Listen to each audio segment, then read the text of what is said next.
clean up the rear. Tony, can you hear me all right? Yes, sir. All right. If anyone out there has a question for All-American heavyweight Tony Cassioppi, preseason rank number 3 in the country, raise your hand and we will work our way down the lineup. Tony Cassioppi, the first question this afternoon for you is from Cody Goodwin. Hey, Tony, appreciate you guys doing this. Also, nice hair. I don't think it was ever that long. No, it hasn't been. What was the hardest part of the last 9 months for you personally? I don't know. It was difficult when we weren't really, able to get into Carver and get the workouts we really wanted to get, and obviously NCAAs being canceled and all that was suboptimal, but, you just got to move on and be ready for this year. Tony, the next question from Grant Becker. I know you guys have an all Big Ten schedule, but you get Minnesota and Michigan in the first month of the season here, really the first 2 weeks of the season. When you saw that on the schedule, were you pretty excited knowing what's waiting for you in those 2 matches? Oh, yeah. I've got my eyes on those guys. I've had my eyes on those guys. I want to be the best there is in the nation and best in the world. And, those guys are guys who got the best of me last year, so I've been working hard, doing everything I can to close that gap and overcome them. What is the margin? Because it's not a big one, obviously, between you and those 2 guys. How do you close that? Just working on fundamentals, working on where I'm good and where I need to get better every day with Tom, Terry, Telford, Morningstar. They've all got different things, Dennis, to show me to work on that will help me close that gap.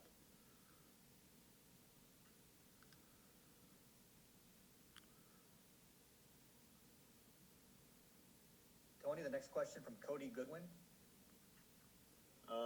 They mentioned, Minnesota and Michigan, but at the showdown, you were able to get your hands on Nick Wizdowski, who's, he's kind of been a heavyweight rep for the U.S. for the better part of the last 4 years. What was some ultimate takeaways from getting to wrestle a guy like him, who's as seasoned and as successful as he's been?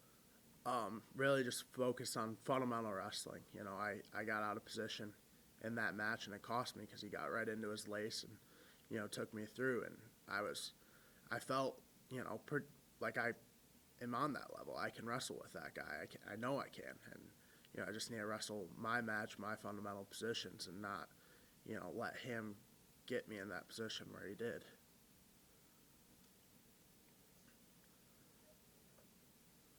Tony, I'll pop in here with a question. I've seen you in the room, and it looks to me like, correct me if I'm wrong, that you're a little bit leaner than you were a year ago. Is that true? And, whether it's true or not, what did you do to, change your body over the last 9 months?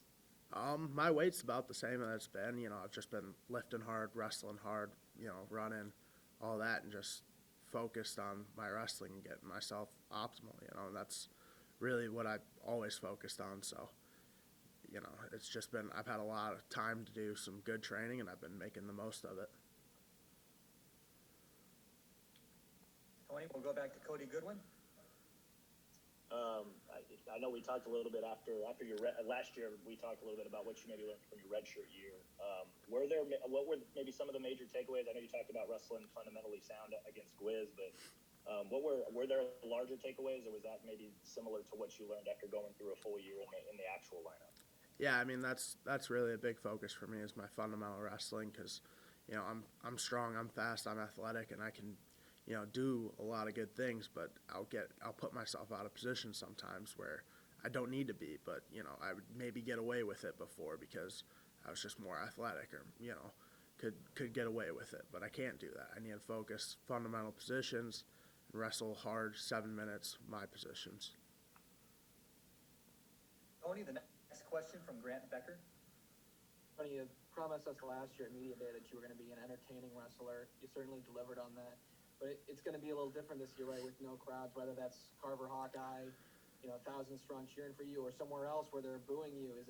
How does that change kind of the energy of a match that you're in an empty room? That doesn't really change anything for me. I don't focus on that stuff. It's just a wrestling mat. It's a wrestling circle. I'm going to put my foot on that line, and I'm going to wrestle like I always do. Doesn't matter if there's tons of people or nobody. It's my wrestling, and my wrestling is entertaining, not necessarily for the crowd, but for myself because that's how I want to wrestle. Tony, the next question from Cody Goodwin. ask the other three some variation of this question, but Tom talked yesterday just about the idea of unfinished business, and it sounds like just talking with them that it's kind of an unspoken thing in the room, in the locker room, just around the program. Can you maybe feel that vibe, or what is kind of the motivation coming into this year?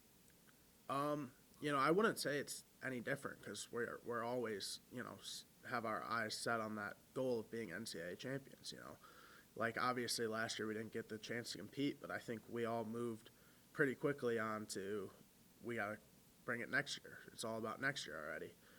Right after everything happened, Tom's like, stay ready. Maybe they'll move the NCAAs. If not, you're ready for next year. It was just ready. Always looking to the next thing. The next thing's the most important thing. All right, if there are no further questions for Tony Cassioppi, Tony, I thank you for your time this afternoon.